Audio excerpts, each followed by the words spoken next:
Hello everyone, welcome to Bare Acts by Suruchi. I am Suruchi Shalini and today we are going to cover section 3 subclause G, which talks about degrees of prohibited relationship of the Hindu Marriage Act 1955.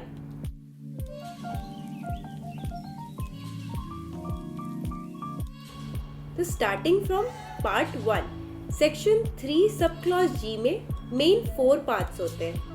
तो part 1 बात करता है कि if one is the Linnean ascent of each other. ये जो word होता है Linnean accent, ये आपको सपिंडा रिलेशनशिप में कवर किया गया है। इसका मैंने अलग से वीडियो बनाकर डाला है जो कि बात करता है सपिंडा रिलेशनशिप के बारे में, जो कि मेंशन्ड है section 3 sub clause F of the Hindu Marriage act. मैंने इसका लिंक डिस्क्रिप्शन में दे दिया है, आप उसे भी ज़रूर विजिट करें और उसे अच्छे से डिटेल से अपना कॉन्सेप्ट क्लियर करें, ठीक है।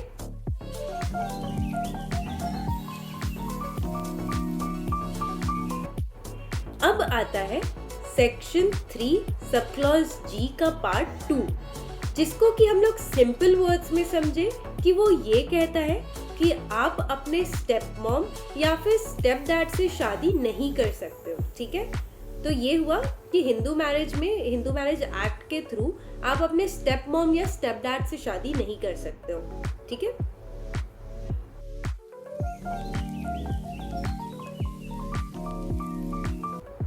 अब आता है सेक्शन 3 सब क्लॉज जी का पार्ट 3, जो कि बात करता है कि इसे आप, अभी मैं सिंपल वर्ड्स में सिखा रही हूँ क्योंकि बेयर एक्ट्स वाली वर्ड्स तो आपको पढ़ ही लिया है आपने, ठीक है।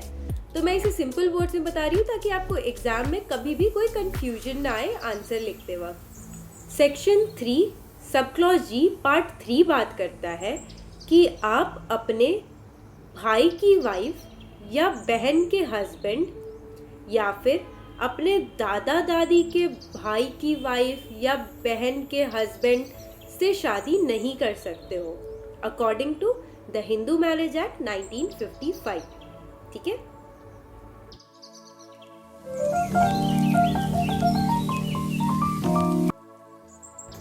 अब सेक्शन 3 सब क्लॉज जी पार्ट 4 बात करता है कि इफ मतलब कोई भी एक इंसान, अगर 2 ब्रदर सिस्टर है तो वो एक दूसरे से शादी नहीं कर सकते हैं, अंकल नीस है तो वो एक दूसरे से शादी नहीं कर सकते, आंट और नेफ्यू है तो वो एक दूसरे से शादी नहीं कर सकते, या फिर आपके भाई का बच्चा है या आपकी बहन का बच्चा है तो आप उनसे शादी नहीं कर सकते हो, ठीक है।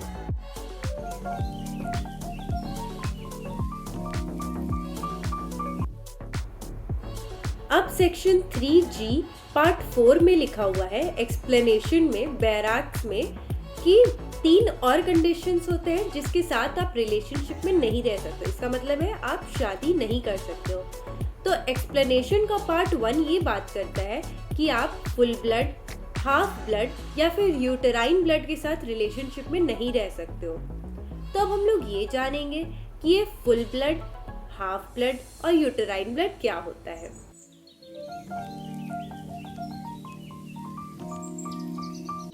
तो गाइस, सबसे इजी वर्ड्स में समझे तो ये फुल ब्लड और हाफ ब्लड जो है वो हमारे section 3 sub clause C of the Hindu Marriage Act 1955 में मेंशन्ड है, जो कि बात करता है कि फुल ब्लड वो होता है जब आपके कॉमन एंसेस्टर्स रह चुके हो और विद द सेम वाइफ। अगर मान ली, इसको सबसे इजी में यूज कह सकते हैं कि फुल ब्लड आपके अपने भाई बहन को बोला जाएगा, ठीक है। अब आता है कि हाफ ब्लड क्या होता है। हाफ ब्लड ये कहता है कि आपके एंसेस्टर्स तो कॉमन रह चुके हैं लेकिन वाइफ अलग अलग रह चुकी है, ठीक है। तो जहाँ वाइफ अलग और एंसेस्टर सेम हो उसे हम लोग कहते हैं हाफ ब्लड, ठीक है। अब सेक्शन 3 सब क्लॉज डी में ये मेंशन्ड है कि यूटेराइन ब्लड क्या होता है।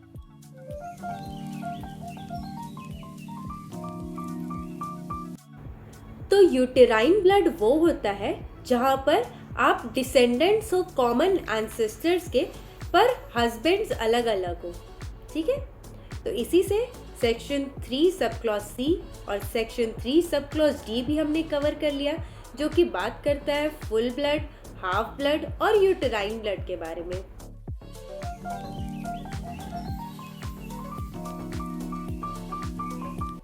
अब सेक्शन 3G पार्ट 4 का एक्सप्लेनेशन का सेकंड पार्ट ये बात करता है कि अगर आप इलेजिटिमेट किसी के साथ रिलेशनशिप है या फिर लेजिटिमेट, इसका क्या मतलब हुआ?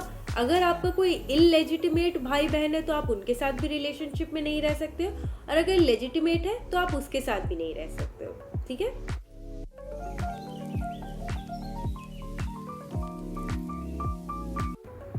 अब पार्ट 3 बात करता है कि relationship by adoption as well as by blood. इसका ये मतलब है कि अगर आपके कोई एडॉप्टेड भाई बहन है तो आप उनसे भी शादी नहीं कर सकते हो। ये भी डिग्रीज ऑफ प्रोहिबिटेड रिलेशनशिप में आता है। ठीक है।